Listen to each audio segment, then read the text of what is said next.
Bonjour à tous. On se retrouve pour une nouvelle conférence Isegoria by Media Campus. Nous sommes Élise et Anaëlle et allons animer avec plaisir la soirée. Comme d'habitude, je vous invite à vous créer un compte Twitch pour pouvoir participer au débat via le chat. Pour rappel, Isegoria est une association créée par les étudiants d'Audencia qui organise des conférences avec des personnalités prestigieuses autour de thématiques d'univers divers. Nous, étudiants en communication d'Audencia Financecom, nous interrogeons sur l'avenir et les transformations des médias et de la communication. Nous évoluons dans un écosystème favorisant cette réflexion, le Média Campus. Il regroupe des étudiants, enseignants et professionnels de la communication et des médias au sein d'une seule et même infrastructure. Nous vous souhaitons donc la bienvenue sur ce canal Isegoria by Media Campus. Et ce soir, nous avons le plaisir de recevoir Raphaël Garrigos, écrivain et cofondateur du journal indépendant Les Jours. Le thème de ce soir, Médias indépendants en 2021, la stratégie éditoriale clé de leur pérennité, point d'interrogation. Bonsoir Raphaël Garrigos, comment allez-vous ? Bonsoir, merci de m'inviter, ça va très bien, merci. Alors, comme nous venons de l'évoquer, vous avez cofondé le journal Les Jours en 2016. C'est un média généraliste qui produit à la fois des articles, des podcasts, des émissions live ainsi que d'autres innovations journalistiques. Mais est-ce que vous pouvez nous en dire un peu plus sur ce média, vous qui avez travaillé pour Libération, pourquoi avoir pris ce parti de vous détacher des médias traditionnels ? En somme, pourquoi avoir choisi le modèle de pure player, c'est-à-dire un modèle tout numérique ? Wow, vous me demandez tout d'emblée. Alors pour vous la faire simple, lesjours.fr, c'est donc un site d'information sur abonnement, sans publicité, dont la particularité est de présenter l'actualité, de raconter l'actualité comme une série télé, j'entends. C'est-à-dire que quand on prend des sujets dans l'actualité, et on les agrippe et on les lâche plus pendant des mois, voire pendant des années. Et c'est ainsi qu'on a aujourd'hui 160, je crois, depuis 5 ans que les jours ont été créés, on a fait 160 séries, dont certaines sont toujours pas terminées. Moi, par exemple, j'écris une série avec ma consoeur Isabelle Roberts qui s'appelle L'Empire, qui est consacrée à Vincent Bolloré et à Canal+, et on en est à 161 épisodes, je crois. Et c'est quelque chose que j'aurais jamais fait à Libération. J'aurais jamais écrit en 5 ans 160 articles sur Vincent Bolloré et Canal+. Mais c'est effectivement né à la fois des critiques qui sont faites à la presse, de ne pas suivre des sujets, d'être uniquement dans l'écume de l'information, et c'était d'abord notre premier constat quand on était encore à Libération, avant d'en partir pour aller au jour, pour créer les jours, pardon, c'est de se dire qu'on n'avait jamais eu autant d'informations, on n'avait jamais été autant informé, et qu'on n'avait jamais eu autant de mal à être bien informé. Et donc ça implique de faire des choix très forts dans l'actualité. Et surtout, nous, c'est pour ça qu'on a eu cette réponse qui sont les séries, qui sont aussi ce qu'on appelle, nous, des obsessions, parce qu'on est des journalistes obsessionnels au sens où quand on est sur un sujet, on plante nos dents dans la carotide du sujet et on ne le lâche plus. Et c'est souvent un reproche qui est fait aux journalistes, effectivement, de traiter un sujet et ensuite de le lâcher pour passer à un autre. Moi, quand je travaillais à Libération, je travaillais au service média. Et ça veut dire qu'un jour, je parlais du nouveau président de TF1, le lendemain de je ne sais pas quelle bêtise de Cyril Hanouna, et le jour d'après, de la vente de France 3, je dis ça comme ça, mais sans avoir ce suivi qui nous semblait, nous, essentiel, et qui était vraiment, qui était, sur le point de vue éditorial, ça nous semblait crucial de faire ça, et le mettre en scène comme une série. C'est le langage de notre époque. On n'a pas tout à fait le même âge, je crois, mais je suis sûr que vous regardez autant de séries que moi. Et nous, c'est ça qui nous... on s'est dit, ouais, c'est comme finalement chaque article qu'on fait dans notre... devient un épisode, chaque personne qui intervient devient un personnage, et on a poussé ça très loin, où on a finalement un univers entre la série et le cinéma sur les jours, c'est-à-dire que chaque série a son affiche oui, qui est dans cet univers cinématographique, et avec des personnages, avec des playlists, comme il y a des playlists de séries, et ouais, c'est dans cet univers très cinématographique. Alors, je sais qu'on a tendance à mettre Netflix à toutes les sauces, mais nous, on nous a dit, et c'est un lecteur qui nous a dit ça, qu'on était le Netflix de la presse. Eh bien, on est d'accord. Et j'ai répondu qu'à 1/10 de votre question. Oui, bon. Mais je pourrais approfondir si on... C'est vrai qu'il y avait beaucoup de notions dans notre question. Alors nous, on a remarqué quelque chose en regardant un petit peu, en se renseignant sur l'actualité des médias. Il y a un pure player qui s'appelle Blast, qui a récemment fait une apparition remarquée et qui connaît un succès assez important. Qu'est-ce que vous pensez de ce nouveau phénomène dans la sphère médiatique? Pour l'instant, Blast connaît un succès de crowdfunding. Mhm. Va falloir qu'il confirme ensuite, mais c'est déjà effectivement la réussite en matière de crowdfunding dit qu'il se passe que de toute façon quelque chose. Nous, alors pour reprendre un peu l'histoire et la question précédente, donc on est 9 cofondateurs des jours, 9 associés, dont 8 venaient de Libération. Le 9e, lui, c'est notre directeur financier et il ne venait pas de Libération, et c'est tant mieux, parce que ça veut dire qu'il connaît bien les chiffres, un peu plus que ce qu'était la tradition à Libération, quand moi j'y travaillais. Euh, et, euh, et donc on s'est lancé, on a commencé à réfléchir au jour en 2014, et on a quitté Libération début 2015. Mais d'emblée, on s'est dit qu'on voulait créer notre chemin un peu indépendamment. Après, c'est des choix, si vous voulez, il se trouve qu'on nous a proposé, nous, quand on a quitté Libération, de développer les jours dans un grand groupe. Et on a décliné parce qu'on avait envie de tenter notre aventure tout seul. Et c'est aussi parce qu'il y a des choses que... Moi, j'ai pas subi, par exemple, de censure à Libération. J'étais pas sous la coupe d'un actionnaire ou que sais-je. Mais il y a un moment où l'information indépendante, elle a besoin de s'exprimer. Et je vais prendre un exemple tout simple. Tous les sites d'information, alors c'était encore plus le cas il y a 5 ans quand on s'est créé, mais c'est encore toujours le cas, sont souvent gratuits. Quand ils sont gratuits, ça veut dire qu'ils sont financés par la pub. Pour être financé par la pub, il faut, c'est normal, attirer des annonceurs au moins par son volume de fréquentation, avoir donc beaucoup de visites. Pour faire beaucoup de visites, il faut faire beaucoup de contenu. Et un des meilleurs moyens de faire beaucoup de contenu, c'est quand on est abonné à l'AFP, c'est le cas de tous les grands journaux, on prend des dépêches AFP, on les copie, on les colle, on les met en ligne.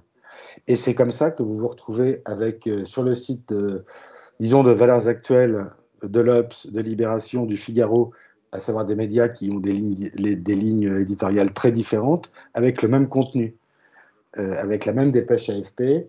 Et c'est ça qui crée aussi une uniformité dans ces grands médias qui est tout à fait déplorable parce que oui, c'est pas les mêmes journaux. Et donc, nous, par exemple, une des premières choses qu'on a faites, c'était de ne pas s'abonner à l'AFP, qui fait un très bon travail, hein, ça, c'est pas la question.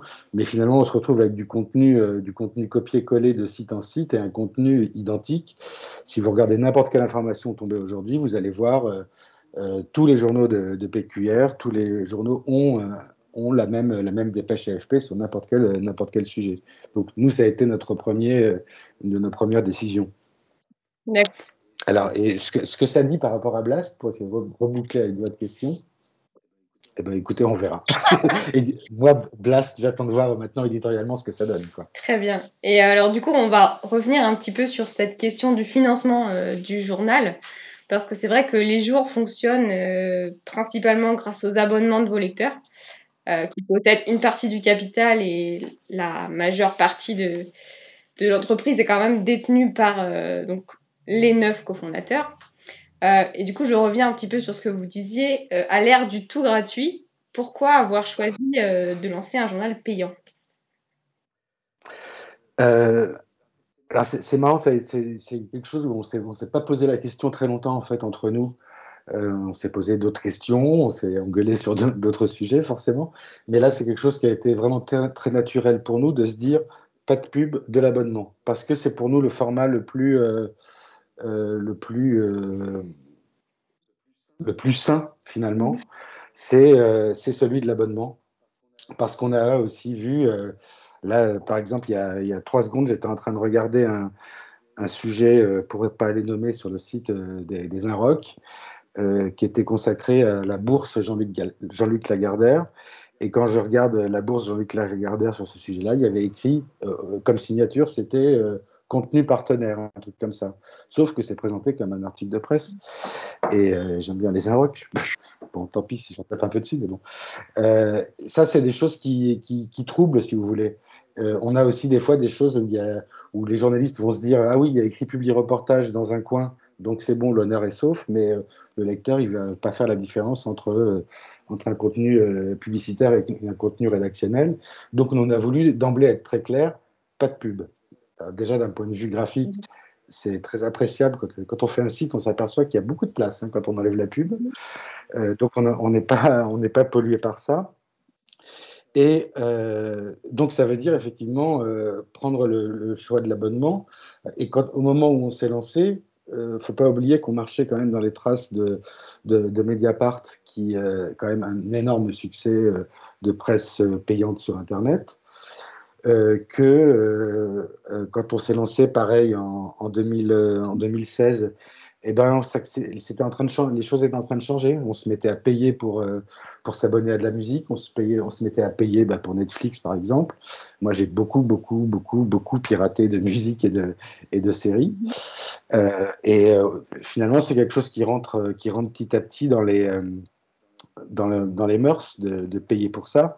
Mais ça veut dire qu'il faut l'expliquer en permanence. Nous, ça veut dire que si on prend un exemple tout simple sur le site des jours, vous avez le titre, vous avez le sous-titre, dessous vous avez le nom de l'auteur de l'article, normal. Dessous vous avez la photo qui est au même niveau finalement, le nom de l'auteur de la photo qui est au même niveau que l'auteur de l'article. Déjà, on les met bien en avant par rapport à ce qui se fait sur d'autres sites. Et ensuite, il y a écrit édité par. Et c'est édité donc par un de nos deux éditeurs. Les éditeurs, c'est ceux qui mettent en forme les papiers, qui les relisent, qui les re-relisent après que moi je les ai lus, qui les titrent, qui vérifient les infos. Et nous, au jour, on a 2 postes d'éditeurs comme ça. Et donc, c'est des gens qu'on paye, dont on ne voit pas le travail, dont on ne voit pas le travail forcément, mais qui entrent dans la production d'informations. Et nous, on est en permanence obligé et content de le faire, d'ailleurs, de faire de la pédagogie pour expliquer que nos informations, l'information se paye, que quand on va faire un reportage, il faut payer l'hôtel, il faut payer la voiture, ou le train, ou l'avion, ou quoi que ce soit. Et c'est des choses qu'il faut expliquer. C'est pour ça que l'information se paye. Et, et nous, notre information est payante parce que on la trouve pas en face, tout bêtement. Si j'avais une entreprise de pizza, on va dire, j'aurais envie que la meilleure elle soit chez moi. Et j'essaie de faire la même chose avec les jours. Avec un œuf ou sans œuf, ça dépend. D'accord. Donc toujours sur cette question de financement, donc il y a vos abonnés, mais on a remarqué aussi que votre média était partiellement financé par des magnats français. On pense notamment à Renaud Levankim de Brut, par exemple. On a mieux, on a plus riche que lui. On a essayé de donner un exemple, voilà. Est-ce qu'il n'y aurait pas une contradiction entre votre volonté d'indépendance et ce financement de votre média? Eh bien non. Non, mais alors en fait, le financement, c'est vraiment le cœur du sujet quand on lance un média. Parce que nous, on est des journalistes professionnels, on se paye, c'est pas un blog qu'on fait, hein. On travaille, on ne vit que de ça. Donc, je vais vous raconter aussi un peu justement les étapes du financement des jours. On est parti des jours dans le cadre de Libération, pardon, où c'est le moment où Patrick Drahi de SFR a racheté Libération. Il a ouvert très largement les vannes en disant qui veut partir part. Il y a une centaine de personnes qui sont parties. Donc, nous, on est partis et on a mis une bonne partie de nos indemnités de départ dans les jours. Et ensuite, on a fait un crowdfunding. On visait 50 000 euros. On les a atteints en une semaine et on a fini à 80 000 euros. Alors, on est assez loin de Blast, je suis d'accord. Mais tout ça ne suffisait pas. Pour faire un site de la qualité qu'on voulait, et quand on n'a pas de publicité, et on avait besoin, nous, d'embaucher des gens, de trouver de quoi vivre jusqu'à atteindre l'équilibre financier. Et l'équilibre financier, pour un site comme le nôtre, c'est 4-5 ans. Donc, on a pris nos carnets d'adresses et on est allé voir les gens riches qu'on connaissait. Et par exemple, vous n'avez pas parlé de lui, mais c'est quand même un des mecs les plus riches de France, quoi. Xavier Niel, Isabelle Roberts et moi, il se trouve qu'on connaissait, mais on ne connaissait pas personnellement. On est allé le voir, on lui a présenté le projet des jours qui n'était pas du tout encore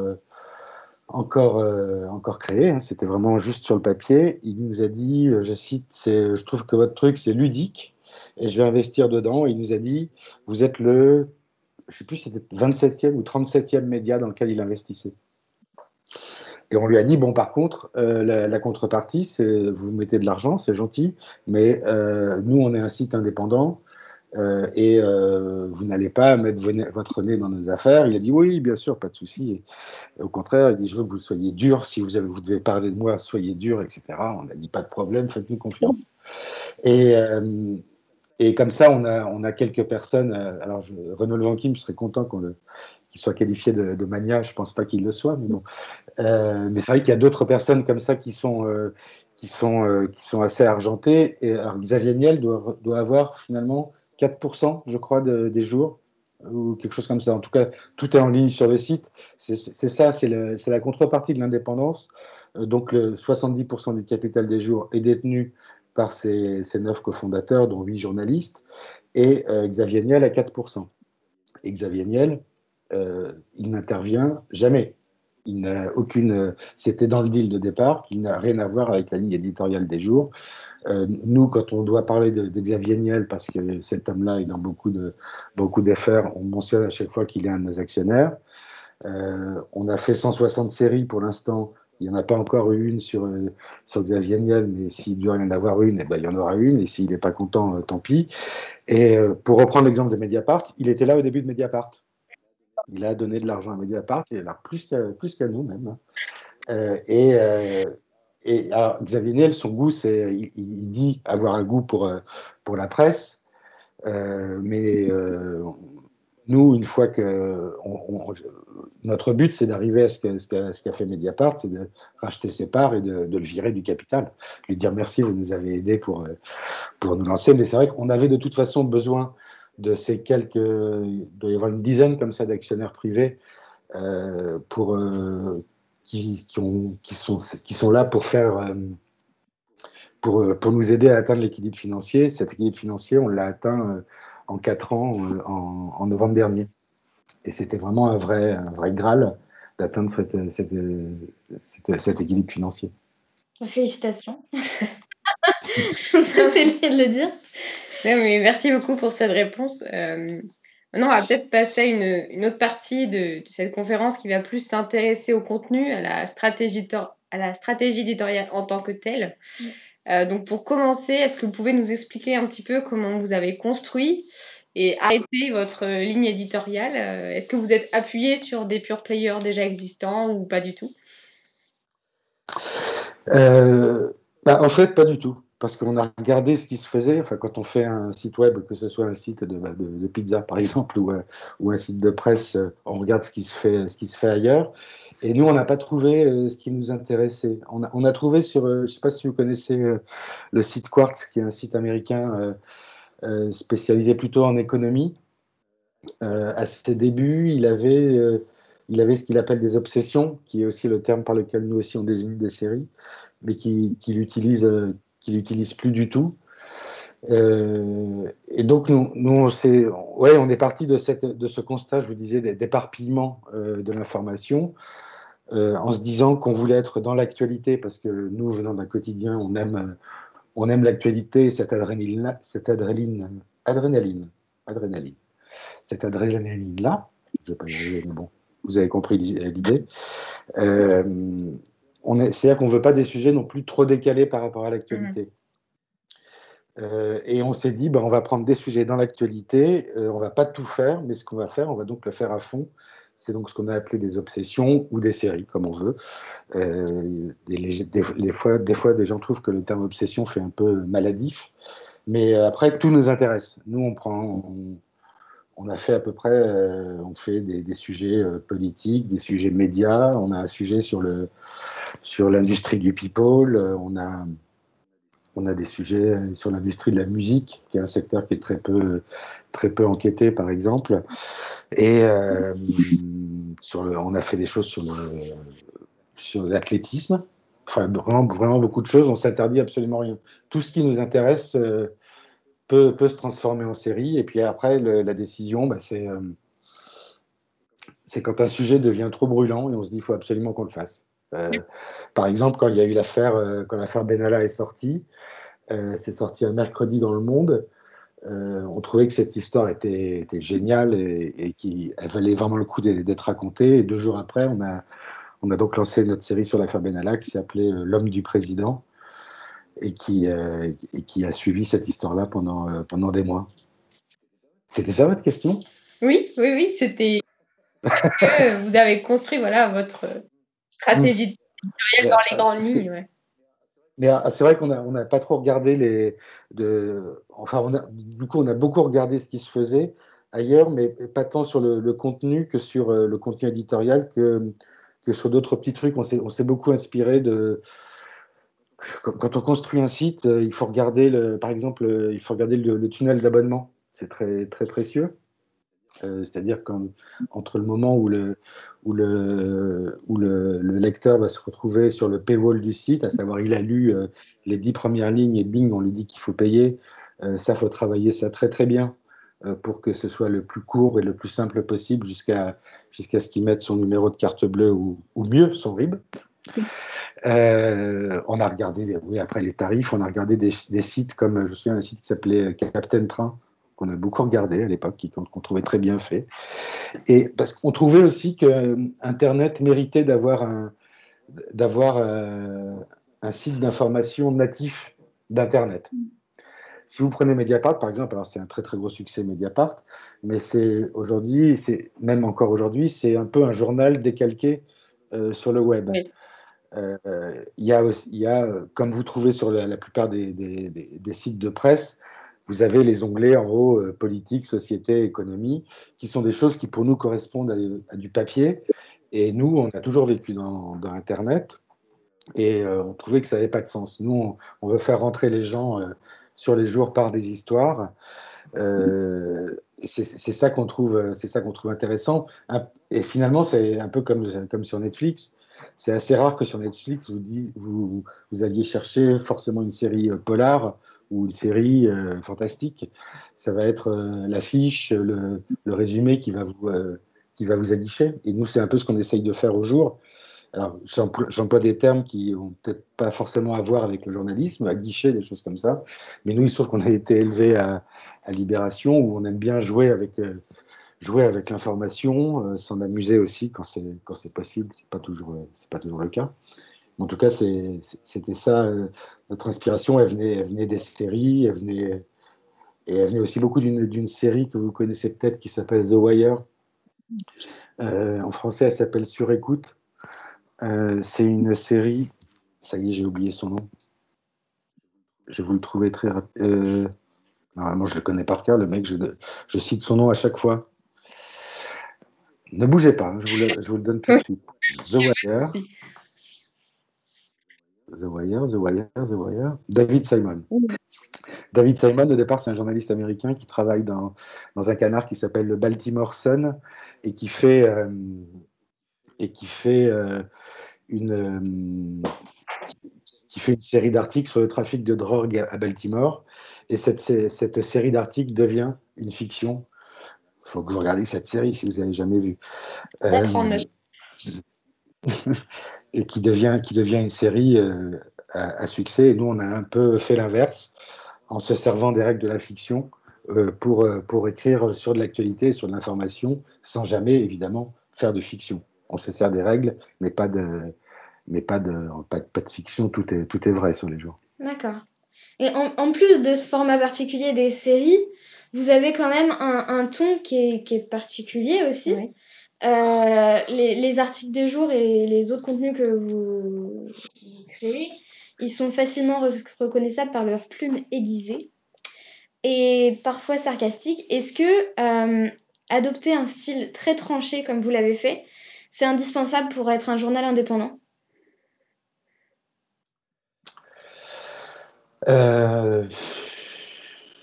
Alors nous, on est comme ça. Hein. En même temps, on écrivait. Alors, si je prends mon cas personnel et celui de ma consoeur avec qui on travaille en paire, en doublette, si vous voulez. Nous, on écrivait comme ça à Libération et tous les jours, tous les jours, tout le site Les Jours n'est pas écrit comme ça, heureusement. Mais quand on a des choses à dire, on va pas se priver de les dire, si vous voulez. Et c'est aussi un moyen de se démarquer, forcément. On n'a pas, mais il y a encore une fois des styles très différents sur les jours. Il y a des gens qui ont une écriture ligne claire, comme on peut dire, d'autres qui font un peu plus de ramdam comme Isabelle et moi dans l'écriture. Mais après, on écrit sur des sujets. Si vous lisez des articles sur le côté économique de Vincent Bolloré, c'est de la presse économique. Bon, c'est très bien et tout, mais c'est des fois un peu compassé. On peut aussi s'amuser avec ça. C'est des sujets graves et qu'ils deviennent de plus en plus, mais c'est aussi des sujets sur lesquels on peut avoir parfois un peu de légèreté. Des fois, quand il y a des choses à dire, faut pas hésiter à les dire. Faut pas que les journalistes soient. Des fois, les journalistes ont un peu peur se cachent un peu derrière leurs petits doigts. Ils ont un peu peur de tout, quoi. Voilà, faut y aller. Hein. D'accord, très bien. Et nous avons aussi remarqué que il y a des séries que vous avez pu faire qui ont été déclinées en livres. Et alors là, on se demandait si c'était contraire au principe du pure player ou est-ce que c'était une extension du modèle?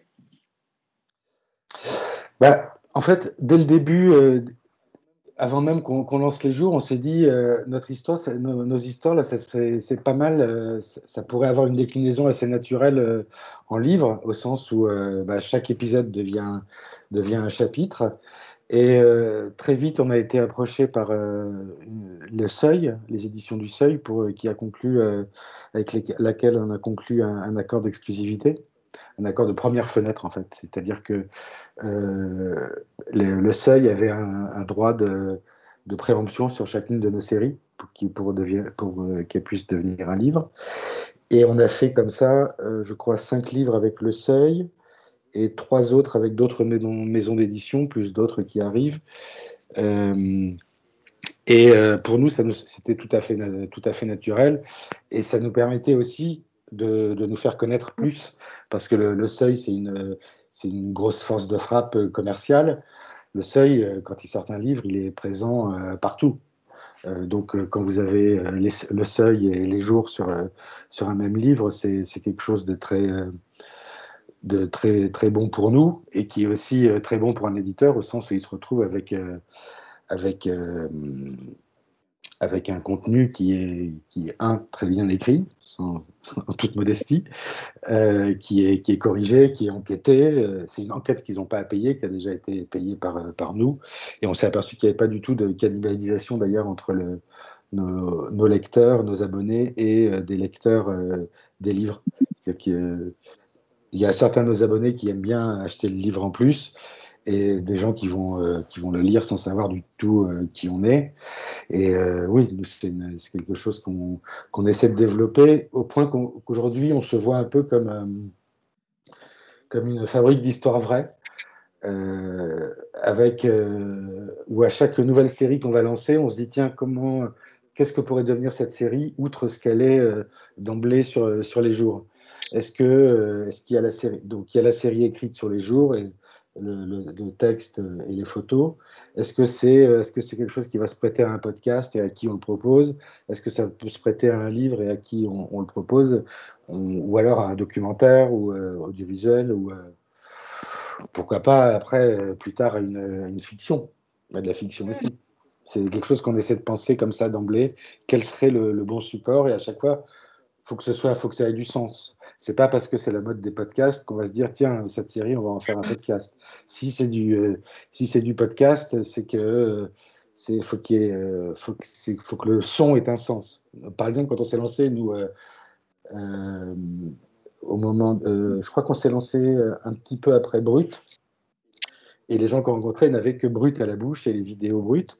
Et donc, quand on nous interrogeait sur ce qu'allaient être les jours, ils nous disaient et la vidéo, qu'est-ce que vous allez faire comme vidéo?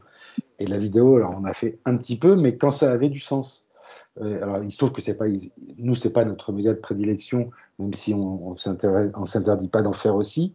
Mais on a fait de la vidéo, par exemple, quand on avait fait une série sur une sprinteuse française, parce qu'on trouvait ça très intéressant de pouvoir voir sa course, si vous voulez, son démarrage. Et sur le podcast, c'est pareil. On en fait si le son apporte quelque chose que l'écrit ne peut pas apporter. À chaque fois, c'est l'éditorial qui prime et qui détermine le reste de chacun de nos contenus. D'accord. Ok. Au niveau toujours des contenus, vous n'êtes pas que les 9 cofondateurs, vous n'êtes pas les seuls à écrire. Comment s'est passée la sélection des auteurs? Parce que vous avez un format particulier, un ton particulier pour certaines séries. Comment vous avez sélectionné les auteurs? Bah, d'abord, on s'est dit, Libération, ça suffit. On prend plus personne de Libération. On était déjà 8 dans l'histoire. Après, on a donc eu tout de suite notre directeur financier qui était quelqu'un qui venait du monde des startups, donc c'était très appréciable pour nous, venant de Libération. Je voulais un peu laisser sous-entendre tout à l'heure, nous n'avions pas une très bonne idée de l'économie d'une boîte. Euh, donc c'était crucial qu'on ait Augustin Napels, notre DAF, avec nous. En fait, il est venu, c'était rigolo parce qu'en fait, alors qu'on était encore à Libération, on faisait chaque jeudi soir des réunions secrètes qui s'appelaient l'apéro de l'avenir, où on se réunissait et chaque jeudi, on recevait une profession différente d'un métier qu'on ne connaissait pas, qui pouvait nous servir plus tard.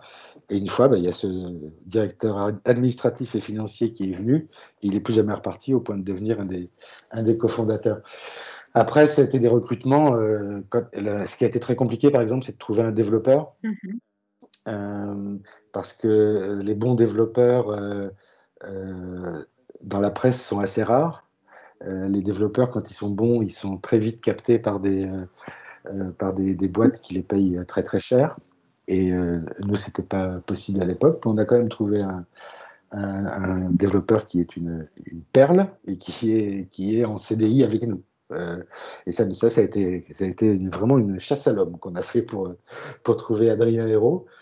Et puis après, ça va être l'équipe va s'est constituée petit à petit avec des gens qui viennent nous proposer une série et puis ils en font une deuxième et puis au bout d'un moment on se dit bah, restons ensemble. Et aujourd'hui on est 13 en CDI. avec en plus tout un volant de journalistes pigistes. On est dans la presse, donc on a des rédacteurs pigistes. On doit faire travailler simultanément une vingtaine de pigistes qui soient rédacteurs ou photographes. Parce il y a aussi tout le volet de la photo où on a fait, je pense, un gros apport à la presse. Où la presse était de la même façon que vous avez les dépêches AFP qui sont les mêmes de site en site. Vous vous retrouvez avec les mêmes photos venant souvent de l'AFP qui sont très bien, mais quand vous voyez la même photo sur chaque site, c'est chiant. Donc nous, on a voulu accorder une grande place à la photo. On a un directeur photo et on fait appel à soit de la prod photo qu'on va faire nous-mêmes, soit on fait appel à des agences photo indépendantes pour avoir les meilleures photos. Et vous me parliez des recrutements, oui, ben voilà. Alors bien, maintenant, faut qu'on embauche encore et encore. D'accord, très bien. Alors, on a une question du public. C'est Daré Zoé qui demande pourquoi vous avez qualifié les jours de médias tenaces. Et ben justement parce qu'on lâche pas l'affaire. c'est ce que je vous disais, et c'est souvent un reproche qui est fait. Je vais prendre un exemple. Je ne sais pas si vous vous souvenez de l'affaire Théo L. C'était du nom d'un jeune homme qui je ne sais plus dans quelle ville de banlieue maintenant, a été agressé par des policiers. Je cherche en même temps que je vous parle. Aulnay-sous-Bois. Mhm. Ça se passe en février 2017. Il y a 4 policiers qui sont mis en examen pour violence volontaire sur Théo L. Il s'était pris un coup de matraque dans l'anus pour aller vite. Et donc, ça crée immédiatement des tensions à Aulnay. Les tensions, ça veut dire des jeunes qui s'affrontent avec des policiers, ça veut dire des voitures qui brûlent. Et là, tout de suite, vous avez BFM TV qui vient filmer, etc. Et toutes les chaînes info et tous les JT, parce que vous pensez bien, des voitures qui brûlent la nuit, c'est très, très esthétique. C'est toujours très, très joli. Et nous, justement, et une fois que une fois que les émeutes se calment, et ben les journalistes s'en vont. Alors que nous, c'est là que notre boulot a commencé. Et c'est après, une fois que ça s'est calmé, que nous, on a pu et ben, tout simplement parler tranquillement avec les habitants et lancer cette série qui était consacrée au rapport entre les policiers et les habitants de cette ville. Et si on est tenace, ben c'est justement pour répondre à ce journalisme sans mémoire qu'on voit trop souvent. Combien de fois vous voyez passer des sujets et ensuite vous n'entendez plus parler. Nous, donc, on fait ça très régulièrement. On a nos séries qui déjà sont souvent assez longues pour assurer un suivi. Et puis, on fait aussi des retours sûrs pour très régulièrement donner des nouvelles de nos personnages. Et puis, on s'était dit tenace parce que c'est en creusant qu'on va chercher c'est en creusant et en restant sur un sujet qu'on va trouver des infos. Et nous, c'est l'exemple type avec ce qu'on fait sur l'Empire, Vincent Bolloré et Canal+.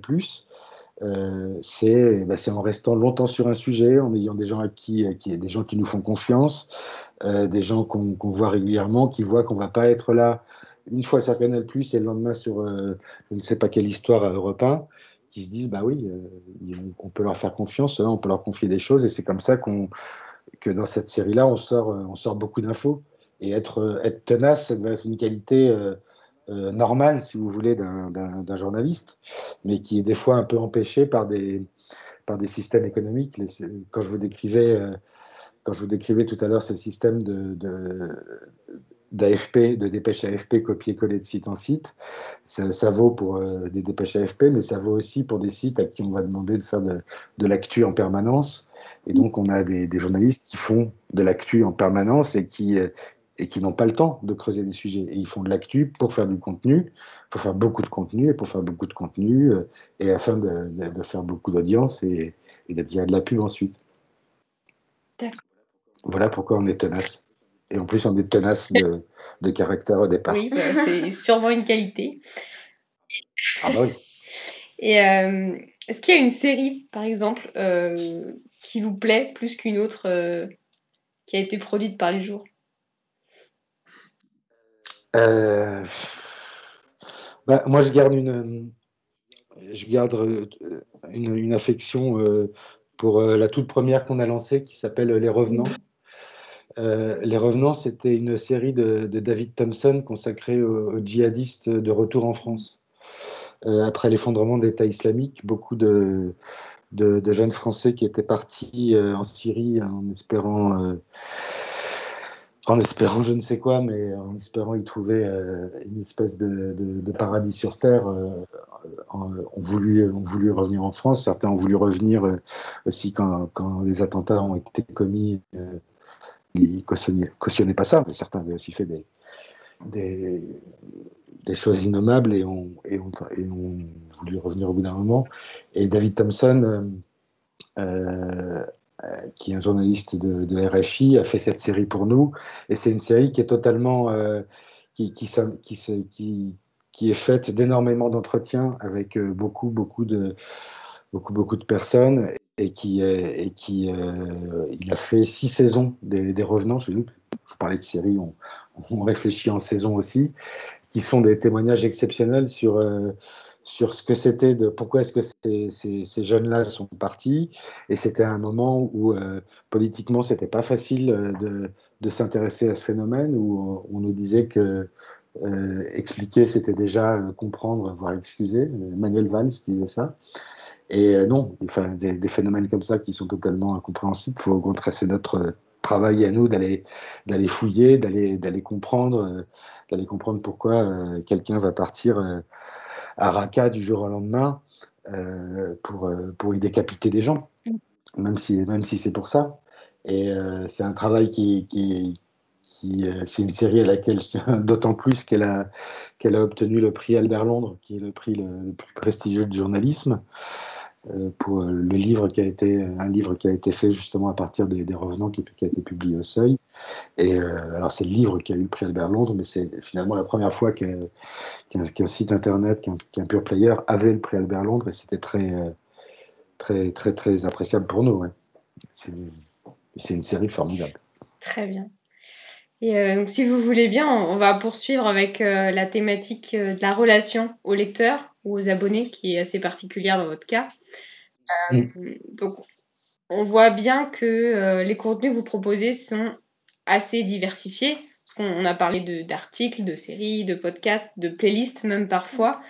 Est-ce que pour vous, c'est dans un premier temps une clé pour trouver un public et pour le conserver dans un second temps?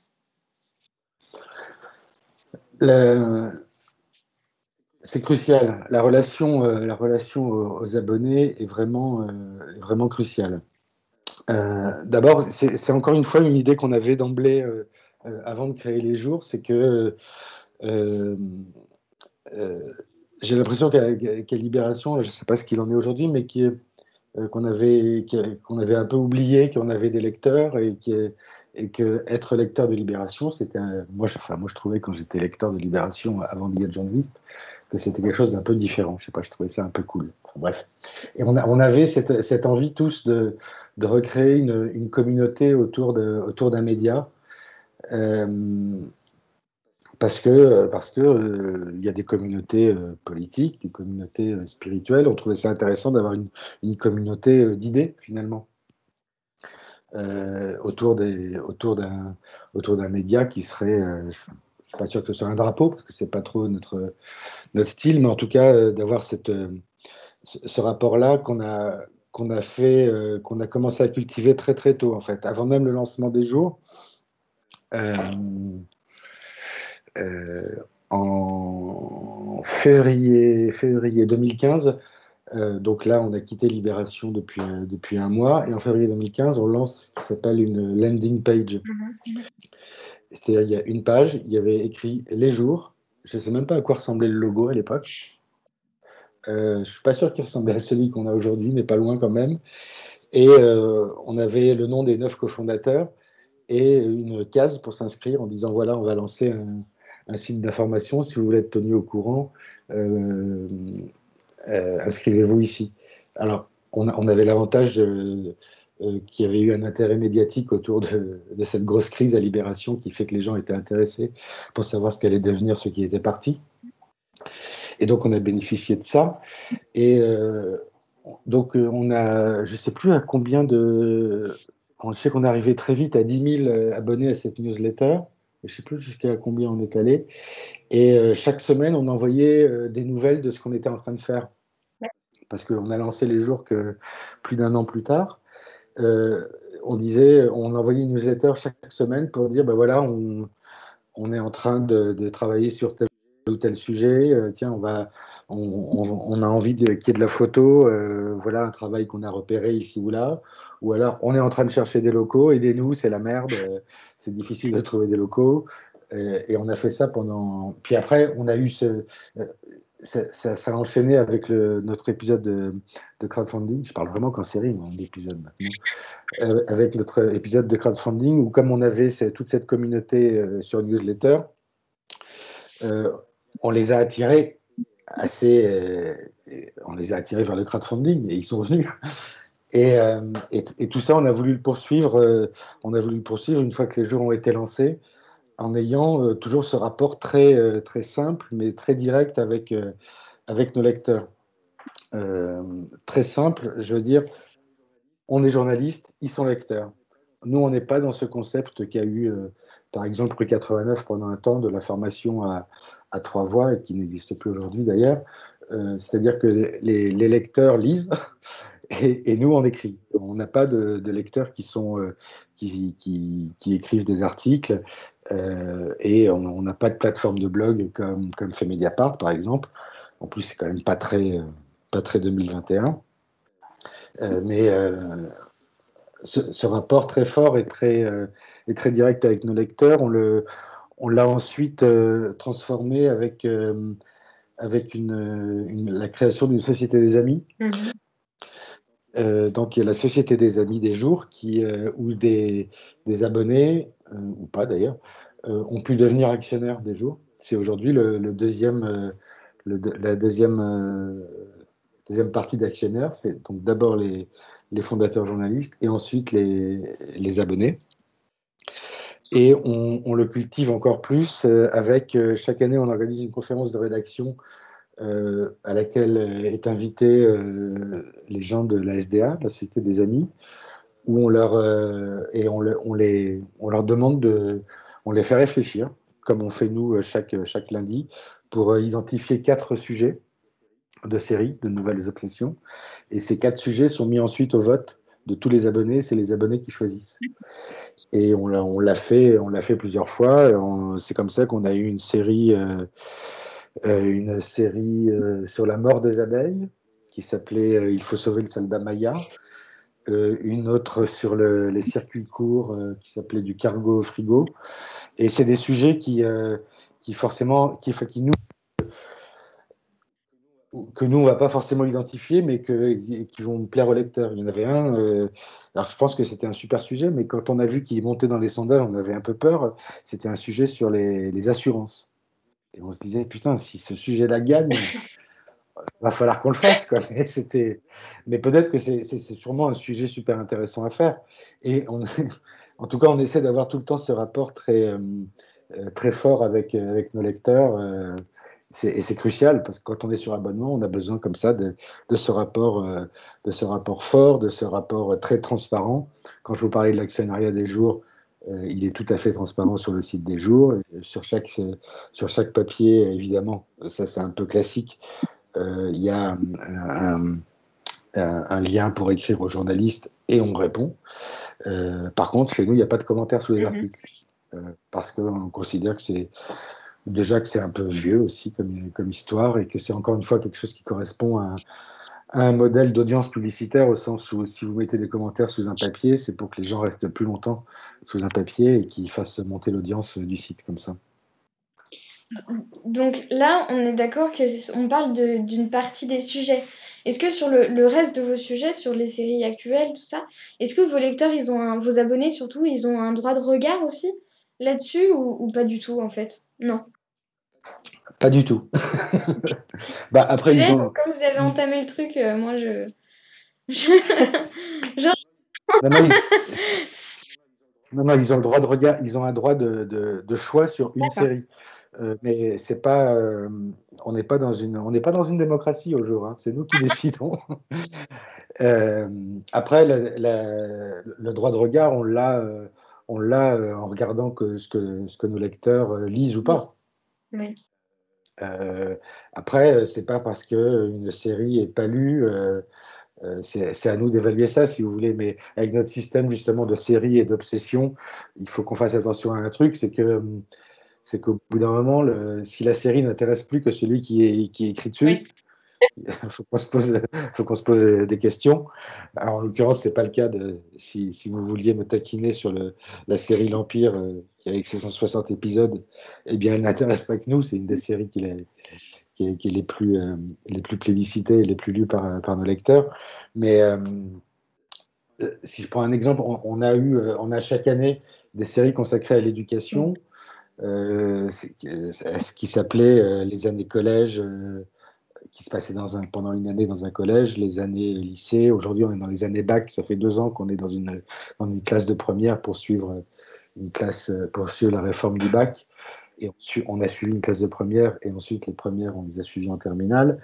C'est des séries qui, alors elles sont excellentes, moi je trouve, et que c'est des choses qu'on voit nulle part, qui sont pas très très consommées par les lecteurs, mais qui sont des séries importantes pour nous.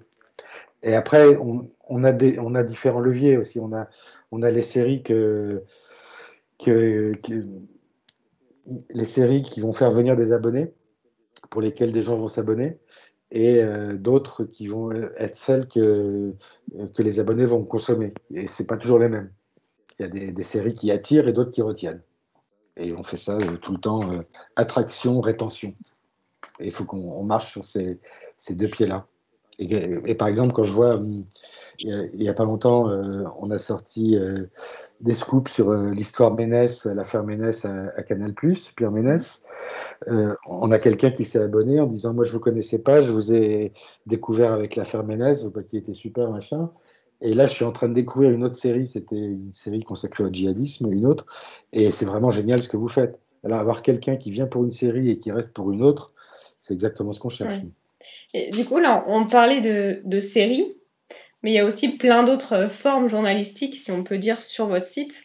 Donc, on parlait de podcasts, de playlists aussi tout à l'heure. Et est-ce que cette diversité pardon, de formes, est-ce que c'est quelque chose d'essentiel pour conserver ce public? Alors, en fait, vous n'avez pas assez bien regardé notre Ah, site. Non, en fait, l'essentiel, c'est vraiment chez nous, enfin 90% des jours, c'est des séries écrites et photos, euh, dans lesquelles, pour chacune des séries, à peu près, chacune a une playlist qui a été faite par l'un de nos journalistes qui est spécialisé en musique et qui accompagne une série. On peut écouter la playlist pendant qu'on lit la série. On a des podcasts où des fois on a fait des séries qui se prêtaient à être des podcasts. Mais quand même, l'essentiel, 90% des jours, c'est quand même des séries écrites et photos. Mais c'est des choses qu'il faut qu'on développe. Et quand on est sur Internet, c'est quand même l'avantage d'être aussi agile sur Internet, il faut se développer en permanence et améliorer les choses en permanence. Nous, on a des fois une idée, et il y a Adrien qui est notre développeur qui nous écoute et qui l'après-midi il dit ah, au fait l'idée que vous avez eue ce matin je l'ai mise je vous l'ai faite, est-ce que vous voulez voir à quoi ça ressemble? Et il y a de toute façon cette nécessité permanente quand on est payant, c'est d'être tout le temps innovant, de proposer tout le temps de nouvelles choses. Et nous, ça veut dire qu'on va proposer peut-être une à deux nouvelles séries par mois. C'est beaucoup hein, pour un site qui va publier qu'un à deux articles par jour et qu'il faut sans cesse réfléchir à de nouvelles formes, regarder ce qui se fait ailleurs, proposer aussi des innovations techno. Nous, je crois qu'on est le seul site de médias à proposer le double compte, comme Netflix. Quand un abonné s'abonne, il bénéficie d'un double compte pour quelqu'un d'autre. Et ça fait qu'il bénéficie aussi de choses comme, encore un truc qui n'existe pas ailleurs, hein, je suis désolé de faire mes retapes, mais c'est comme ça, euh, la reprise de lecture. La reprise de lecture, je ne suis pas sûr que ça existe ailleurs, à savoir vous commencez les jours sur votre desktop devant votre bol de choc à pic. Et quand vous prenez votre téléphone pour poursuivre votre article, parce qu'il était un petit peu long, une fois que vous êtes dans le bus, vous retrouvez l'article exactement à l'endroit où vous étiez, où vous étiez, qui sont des choses qui se font en matière de série, par exemple, mais qui en presse écrite n'existent pas. Et c'est comme ça tout un tas d'innovations qu'il faut trouver en permanence, faut se renouveler en permanence. Là, par exemple, on est en train de travailler sur sur la page d'accueil des jours pour la refaire, pour l'améliorer.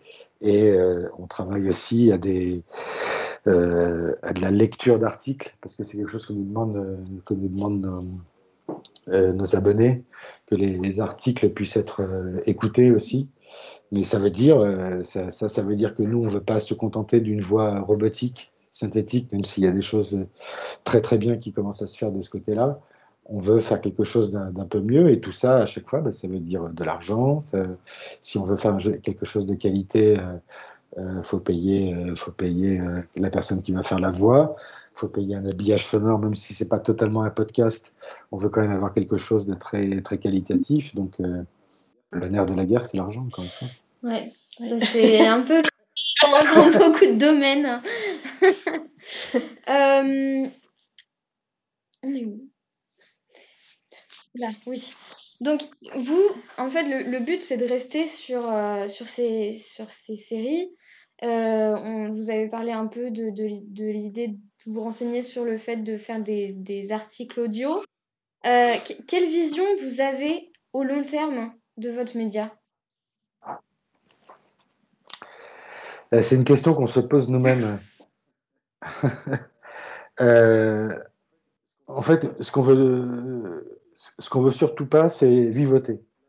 Là, on a atteint l'équilibre financier bon, un équilibre, c'est toujours précaire. C'est la définition de l'équilibre. Mais nous, on veut pas être juste avec une demi-narine au bord de l'eau comme ça.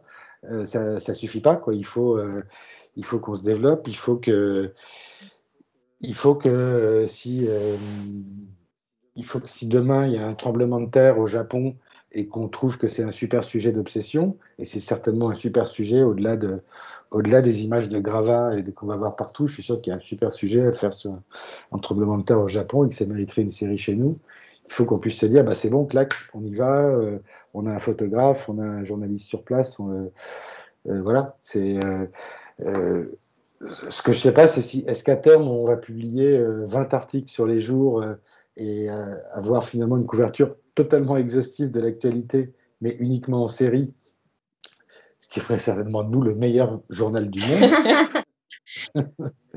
Mais je ne sais pas, mais en tout cas, on a vocation à se développer et à pouvoir couvrir sans cesse de nouveaux sujets. Si vous voulez, le journalisme, j'ai l'impression que c'est un truc de frustration. Il y a tout le temps des sujets qui sont intéressants et tout le temps des sujets qu'on a envie de traiter, qui soient lourds ou qui soient légers. Et je trouve que chaque truc que je vois passer sur Twitter, je me dis ah, ça mériterait tellement d'être plus approfondi cette histoire-là. Mais ça va être n'importe quoi. Si vous voulez des infos, ça va être des infos. Je ne sais pas, par exemple, les conséquences du Brexit en Irlande. Là, c'est un sujet assez lourd. Il y a des émeutes actuellement, c'est intéressant. On va peut-être se pencher là-dessus. Mais la naissance d'un gorille albinos dans un zoo, c'est des espèces de petites informations que vous voyez passer comme ça. Je ne sais pas s'il existe un gorille blanc d'ailleurs. Mais bon, c'est des petites choses, des espèces de petits snacks d'infos comme ça que vous voyez passer. C'est rigolo, il y a la photo du petit gorille blanc et tout. Mais c'est peut-être super intéressant. Il y a peut-être moyen de faire 50 épisodes sur cette série-là, de se dire pourquoi est-ce qu'il est blanc, c'est quoi la condition des zoos à Johannesburg, est-ce que Je sais pas, tout mérite. C'est une affaire de curiosité permanente et nous, on a vocation à pouvoir on a vocation à se développer encore plus et à se développer sur plein de formats qui partiront à chaque fois de l'éditorial. Et si vous voulez, il faut qu'on ait les moyens de rassasier notre curiosité, quoi. Et du coup, de manière plus générale, est-ce que vous pensez qu'on peut vivre du journalisme indépendant en 2021? Il y a un an, je suis pas sûr que je vous aurais dit ça, mais cette année, oui. Nous, en étant à l'équilibre, on en vit. Oui. On en vit. Après, moi, par exemple, je suis aussi directeur de la rédaction des Jours. Dans un média, on va dire, normal, un directeur de rédaction, il n'écrit pas des articles en plus. Moi, j'écris en plus des articles. Et euh, c'est- on y arrive. Mediapart vit très bien en étant indépendant, en ayant, je sais pas, d'avoir 80 salariés aujourd'hui. Arrêt sur Image est à peu près à l'équilibre aussi, je crois. Et voilà des médias indépendants qui sont à l'équilibre. Alors que si vous prenez les médias pas indépendants, j'ai un peu de mal à dire qu'ils sont dépendants, mais les médias des grands groupes, combien sont à l'équilibre aujourd'hui? Très, très peu. Oui, c'est aussi. Donc, on y arrive, mais c'est un boulot de Romain, comme on dit. C'est aussi ce qui avait amené cette question-là, c'est qu'aujourd'hui, la presse, elle est malmenée, on va dire. Il y a, que ce soit par les critiques des gens ou on vous a parlé de l'ère du tout gratuit. On a dit que la finance, enfin l'argent, ça conduit pas mal de choses. Et donc la presse aujourd'hui, elle a beaucoup de mal à vivre. Est-ce que vous pensez que le journalisme indépendant, c'est le journalisme de demain? Parce qu'on a noté aussi, notamment avec la crise du Covid, beaucoup de critiques de la presse, que ce soit au niveau de l'homogénéisation. Oui, c'est bon. Parce que vous avez dit tout à l'heure aussi que on retrouvait pas mal d'articles qui sont similaires d'un site sur l'autre. Donc c'est pareil avec pas mal de sujets d'actualité. Et voilà, plein de sujets comme ça qui font que la presse est critiquée. J'en suis éloignée de ma question, mais voilà. Je crois que le début, c'était est-ce que l'avenir, c'est la presse indépendante? Ouais, c'est ça. C'est ça.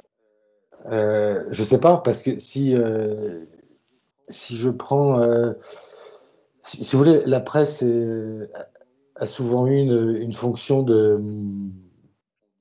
on dit, de danseuse pour ses propriétaires. C'est-à-dire que les propriétaires de journaux avaient des médias, ils les considéraient comme leur danseuse, à savoir la jolie fille qu'on exhibe en soirée. C'est vraiment pas du tout 2021, cette Pas vraiment. J'aimerais bien. Mais bon, c'était l'ancien monde. Hein. Euh, mais, euh, et un outil d'influence aussi. Et c'est encore ce que font certains. Mais le groupe Le Figaro était dirigé par Serge Dassault, qui faisait du groupe un groupe où c'était vraiment un groupe d'influence. Mais si vous prenez le groupe Le Monde, qui est détenu aujourd'hui notamment par Xavier Niel, euh, voilà des gens qui ont investi dans le monde, qui ont investi dans le journalisme, et voilà un média qui s'en sort très très bien, sans être un média, comme on dit, indépendant. Après, c'est la grande question. Il ne faut pas qu'il y ait des myriades de petits médias indépendants qui vivotent dans leur coin. Il faut qu'il y ait plusieurs Mediapart, qu'il faut qu'il y ait plusieurs médias indépendants qui ont les moyens. Et ce moyen-là, il passe uniquement nous en l'occurrence, par l'abonnement. Je ne suis pas sûr qu'un média indépendant puisse vivre de la publicité. C'est d'autres formes, ça existe, hein, des médias indépendants gratuits, si vous voulez. Mais c'est autre chose. Ça va être des médias qui vont être des fondations ou des choses comme ça qui sont financées autrement. Nous, on a choisi d'être indépendant en étant sur abonnement.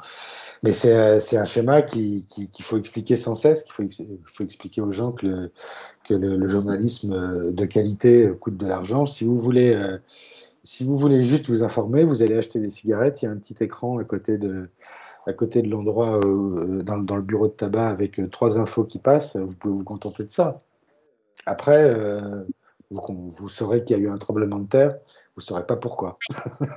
Et vous ne saurez pas ce que ça devient ensuite. De la même façon qu'on s'est mis tous, comme je vous disais tout à l'heure, à payer pour un Spotify ou pour un Netflix, euh, et, on peut payer pour de l'information. Il faut que les gens, mais il faut derrière assurer, il faut effectivement que vous ayez une information impeccable, impeccablement écrite, qui soit adaptée aux usages des gens. Et moi, je crois qu'on y arrive un peu, alors encore modestement, on a 12 000 abonnés, mais on a 12 000 abonnés, dont la moitié à moins de 35 ans, ce qui est quelque chose de très rare en presse généraliste, donc des jeunes, et la moitié de nos abonnés sont aussi des femmes, ce qui est aussi très rare pour de la presse généraliste. Et comment vous expliquez ou vous comprenez cette audience qui est si particulière du coup à la presse indépendante? Alors c'est au jour, ça, c'est pas la presse indépendante. Pardon. Mais après, je connais pas la répartition chez Mediapart ou chez Arrêt sur Image, par exemple. Enfin, je sais que si, par exemple, Mediapart, ils n'ont pas des lecteurs aussi jeunes que nous, même s'ils en ont plus. Nous, je pense qu'on a, encore une fois, très, très immodestement, on a su parler à la génération avec le langage de son époque, quoi, et qui est celui des séries. Euh, Naturellement, alors on n'a pas inventé le journalisme en série, hein. Le feuilleton journalistique, c'est vieux comme la presse, ça se pratiquait au 19e siècle. Albert Londres, pour reparler de lui, a fait des reportages en série. Nous, on l'a remis au goût du jour et on l'a traduit avec les outils d'aujourd'hui qui sont ceux d'Internet. Et on a rencontré un public qui, à qui s'appelait beaucoup. Et on se retrouve avec ce phénomène un peu rare en presse, c'est-à-dire que c'est des enfants qui vont abonner leurs parents au jour. Alors que d'ordinaire, c'est plutôt les parents qui abonnent leurs enfants au Monde en disant: tiens, fils d'idiot, abonne-toi au Oui. Monde. Je t'ai abonné au Monde. Et du coup, on parlait tout à l'heure du futur du journalisme de manière générale, du coup. Et quelles seraient, selon vous, les formes journalistiques qui fonctionneront demain? Parce qu'on a beaucoup parlé des séries. Est-ce que vous avez un particulier là-dessus? Je sais pas. Je sais qu'il y a des modes, très régulières dans le journalisme. Je ne sais pas si la série en est une, parce que nous, c'est quelque chose la série, on la met au service du fond. On met la forme au service du fond. C'est parce qu'on suit un sujet qu'on est meilleur sur les sujets qu'on fait, hein. Je ne dis pas qu'on est meilleur que tout le monde. Euh, je pense que on a des modes, du journalisme en vidéo. Des fois, il y a eu des modes qui disaient pour écrire sur Internet, il faut écrire court. Parce que les jeunes, vous pensez bien, les jeunes, ils peuvent pas, ils ont une capacité d'attention de poisson rouge, donc il faudra écrire des articles très courts aux jeunes. Vous êtes comme ça, Tout n'est-ce à pas? fait. Et, nous, on s'est aperçu qu'on pouvait proposer à des lecteurs jeunes des articles très longs, et ils les lisaient jusqu'au bout. Euh, mais dessiner l'avenir est difficile, sinon que je serais bien malin. Enfin, si j'avais de l'idée, déjà, je la garderais pour moi. Mais il faut à chaque fois que la forme soit au service du contenu.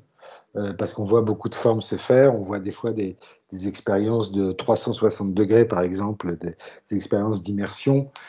Pourquoi pas, mais l'immersion, ça vaut si on montre un secteur, je sais pas,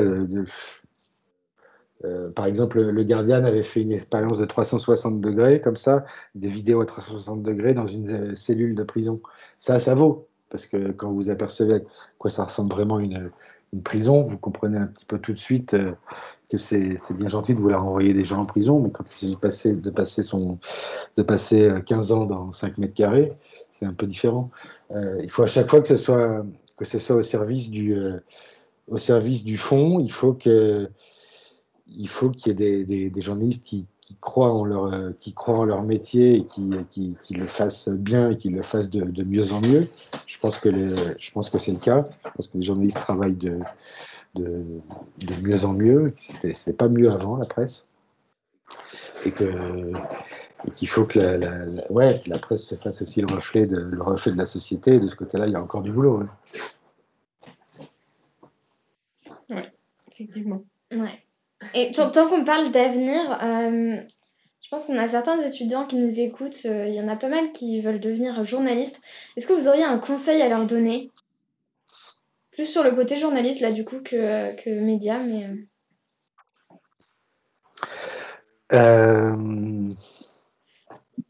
Il faut aller se frotter aux grandes rédactions. Moi, j'interviens régulièrement dans des écoles de journalisme, et ce qui est encore une fois un symptôme de ce qui est devenu la presse aujourd'hui. Des jeunes journalistes comme ça, encore étudiants, ont pas envie d'aller dans la presse et ont envie de lancer leurs propres médias. Et je dis pourquoi pas. S'il y a une idée géniale, oui. Mais c'est vraiment un gros boulot. Nous, on a en partie réussi parce qu'on avait une petite expérience, une petite notoriété parmi des gens, donc on a bénéficié de ça aussi. Ce qui est bien, c'est d'aller se frotter aux grandes rédactions, de rester tenace, même si on n'est pas au jour, on a le droit d'être tenace, de se frotter aux grandes rédactions, d'essayer de les bouger de l'intérieur. Il y a du travail de ce côté-là, oui, encore là aussi. Mais c'est un conseil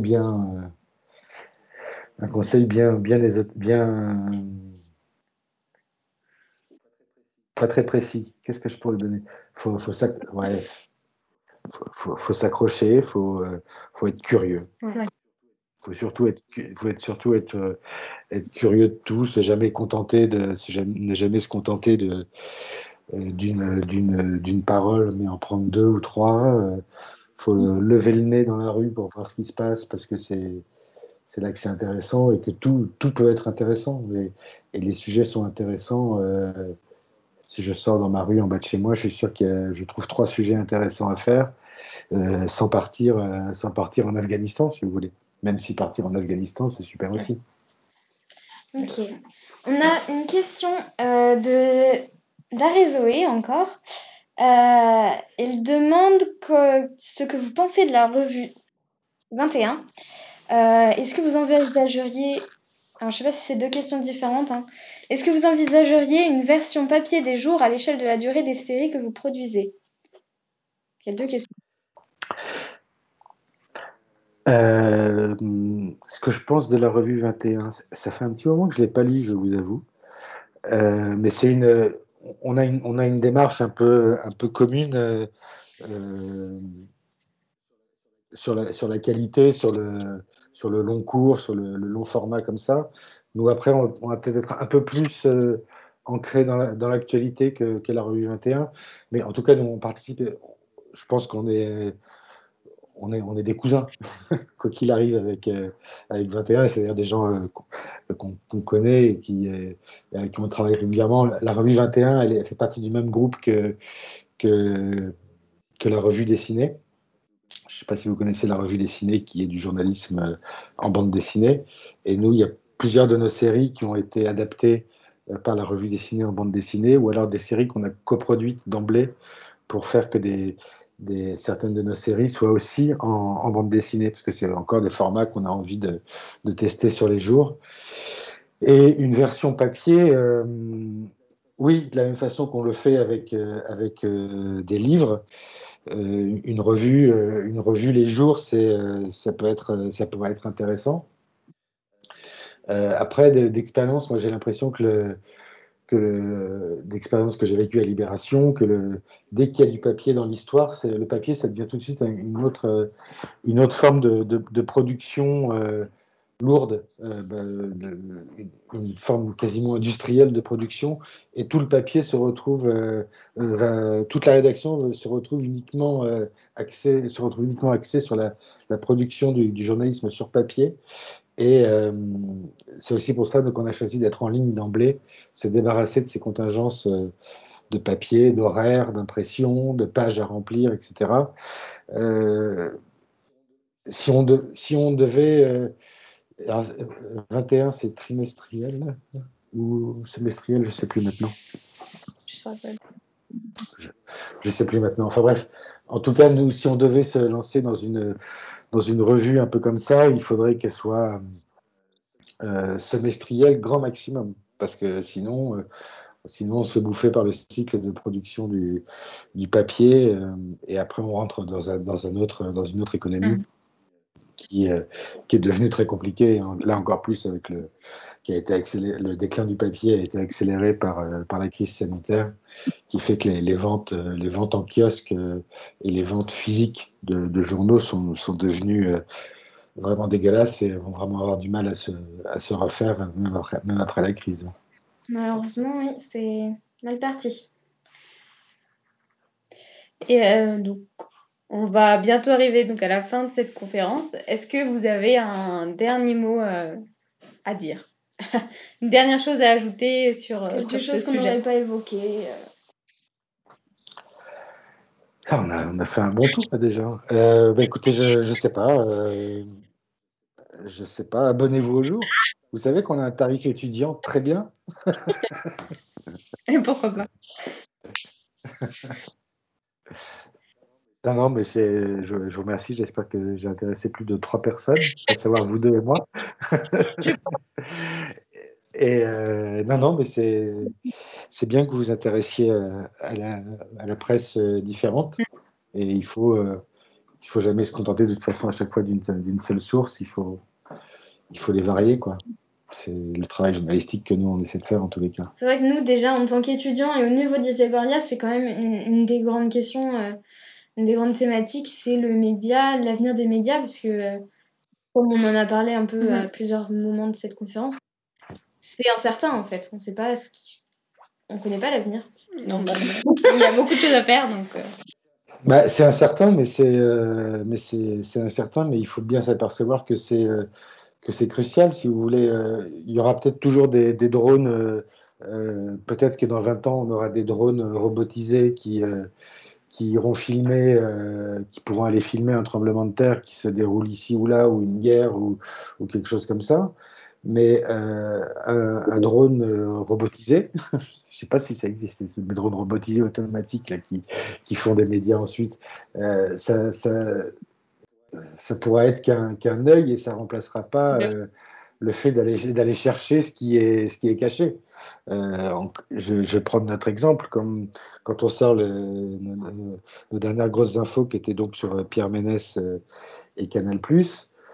Euh, c'est à l'occasion de la diffusion par Canal+ d'un documentaire qui s'appelle Je ne suis pas une salope, je suis une journaliste, de Marie Portolano, où elle raconte son quotidien de journaliste de sport.